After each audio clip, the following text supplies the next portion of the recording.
ಜನಸ್ಪಂದನ ನ್ಯೂಸ್ಗೆ ಸ್ವಾಗತ. ರಾಜ್ಯದ ಭ್ರಷ್ಟ ಕಾಂಗ್ರೆಸ್ ಸರ್ಕಾರ ಅಗತ್ಯ ದಿನಬಳಕೆ ವಸ್ತುಗಳ ಬೆಲೆ ಸತತ ಏರಿಕೆ ಮಾಡಿದ್ದನ್ನು ಖಂಡಿಸಿ ಇಂದು ಭಾರತೀಯ ಜನತಾ ಪಾರ್ಟಿ ಹಳಿಯಾಳ್ ಮಂಡಲ ವತಿಯಿಂದ ನಗರದ ಶಿವಾಜಿ ವೃತ್ತದ ಬಳಿ ಸುಮಾರು ಅರ್ಧ ಗಂಟೆಗೂ ಹೆಚ್ಚು ಕಾಲ ರಸ್ತಾ ರೋಕೋ ನಡೆಸಿ ಪ್ರತಿಭಟಿಸಲಾಯಿತು.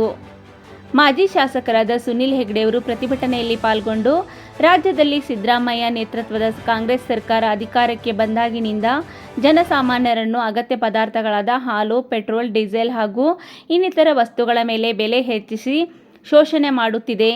ಜನಸಾಮಾನ್ಯರ ಬೆನ್ನೆಲುಬು ಮುರಿಯುವ ಕೆಲಸ ಮಾಡುತ್ತಿದ್ದು ಆಡಳಿತ ನಡೆಸುವಲ್ಲಿ ಸಂಪೂರ್ಣ ವಿಫಲಗೊಂಡಿದೆ.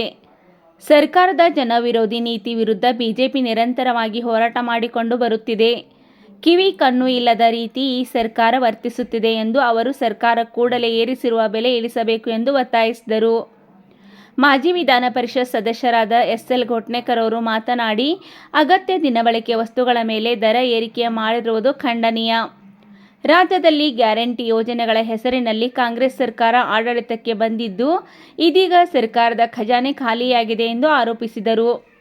ಪಕ್ಷದ ಹಿರಿಯರಾದ ಮಂಗೇಶ್ ದೇಶಪಾಂಡೆ ಅವರು ಮಾತನಾಡಿ, ಬಿಟ್ಟಿ ಭಾಗ್ಯಗಳ ಮೂಲಕ ಮತದಾರರಿಗೆ ಹಣ ನೀಡಿ ಮರಳು ಮಾಡಿರುವ ಕಾಂಗ್ರೆಸ್ ಸರ್ಕಾರ ಇನ್ನೊಂದೆಡೆ ಆಹಾರ ವಸ್ತುಗಳ ಬೆಲೆಯನ್ನು ಗಗನಕ್ಕೇರಿಸುವ ಮೂಲಕ ಬದುಕಿನ ಹಕ್ಕನ್ನು ಕಳೆದುಕೊಳ್ಳಲು ಮುಂದಾಗಿರುವುದು ದುರಾದೃಷ್ಟಕರ ಸಂಗತಿಯಾಗಿದೆ. ಬೆಲೆ ಏರಿಕೆಯೊಂದಿಗೆ ತೆರಿಗೆಯನ್ನು ದುಪ್ಪಟ್ಟುಗೊಳಿಸುವ ಸರ್ಕಾರ ಕೂಡಲೇ ರಾಜೀನಾಮೆ ನೀಡಬೇಕೆಂದು ಆಕ್ರೋಶ ವ್ಯಕ್ತಪಡಿಸಿದರು. ಈ ಸಂದರ್ಭದಲ್ಲಿ ಜಿಲ್ಲಾ ಪ್ರಧಾನ ಕಾರ್ಯದರ್ಶಿಗಳಾದ ಶಿವಾಜಿ ನರ್ಸಾನಿ, ಮಂಡಲ ಅಧ್ಯಕ್ಷರಾದ ವಿಠ್ಠಲ್ ಸಿದ್ದನ್ನವರ್, ಪ್ರಧಾನ ಕಾರ್ಯದರ್ಶಿಗಳಾದ ಸಂತೋಷ್ ಘಟ್ಕಾಂಬಳೆ, ವಿ.ಎಂ. ಪಾಟೀಲ್, ನಗರ ಘಟಕ ಅಧ್ಯಕ್ಷರಾದ ತಾನಾಜಿ ಪಟ್ಟೇಕರ್, ಪುರಸಭೆ ಸದಸ್ಯರಾದ ಚಂದ್ರಕಾಂತ್ ಕಮ್ಮಾರ್, ರೂಪಾಗಿರಿ, ಸಂಗೀತಾ ಜಾಧವ್, ಯುವ ಮುಖಂಡರಾದ ಶ್ರೀನಿವಾಸ್ ಘೋಟ್ನೇಕರ್, ಮೋರ್ಚಾ ಅಧ್ಯಕ್ಷರಾದ ಸೋನಪ್ಪ ಸುನ್ಕಾರ್, ಯಲ್ಲಪ್ಪ ಹೊನ್ನೋಜಿ, ಯಲ್ಲಪ್ಪ ಹೆಳವರ್, ಪ್ರಮುಖರಾದ ಪಾಂಡು ಪಾಟೀಲ್, ಮೋಹನ್ ಬೆಳಗಾವ್ಕರ್, ಆನಂದ್ ಕನ್ಶಾಳ್ಕರ್, ಉದಯ್ ಜಾಧವ್, ಮೋಹನ್ ಗೌಡ, ಶಿವಾಜಿ ಪಾಟೀಲ್, ಪ್ರದೀಪ್ ಹಿರೇಕರ್, ತುಕಾರಾಮ್ ಗೌಡ, ವಿಜಯ್ ಬೋಬಾಟಿ, ಲಕ್ಷ್ಮೀ ಚವ್ಹಾಣ್, ರಂಜನಾ ಮೊದಲಾದ ಚುನಾಯಿತ ಪ್ರತಿನಿಧಿಗಳು, ಮುಖಂಡರು, ಕಾರ್ಯಕರ್ತರು ಇದ್ದರು.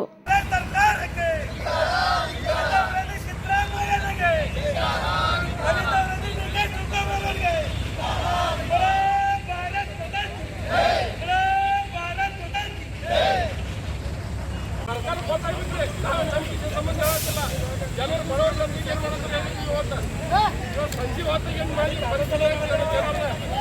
ಜವಲ್ರೇಟ್ ಮಾಡಿದ್ದಾರೆ. ಇವತ್ತು ಸೇರಿಗೆ ಮೊದಲಿಗೆ ಸತ್ಯ ಸಂಗತಿ ಐತಿ, ಕರೆ ಸಂಗತಿ ಐತಿ. ಈ ಬಡವರು ಇವತ್ತು ಹಳ್ಳಿಯೊಳಗೆ ದುಡ್ದವರು ಇವತ್ತು 100 ರೂಪಾಯಿ ಜೀವನ ಮಾಡ್ತಿದ್ರು. ಇವತ್ತು ಅದ ಮಕ್ಕಳು ಏನು ಮಾಡತ್ತಾರ ಅಂದ್ರೆ ಸೇರೆ ರೇಟ್ ಡಬಲ್ ಆಗಿದ್ದಕ್ಕ ಅವ್ರ ತಾಯಿಗೆ ಹೆಂಡತಿ ಬಂದಿದ್ದು ರೊಕ್ಕ ತೊಗೊಂಡು ಹೋಗಿ ಸೇರೆ ಕೂಡ ಹಾಕತ್ತಾರ.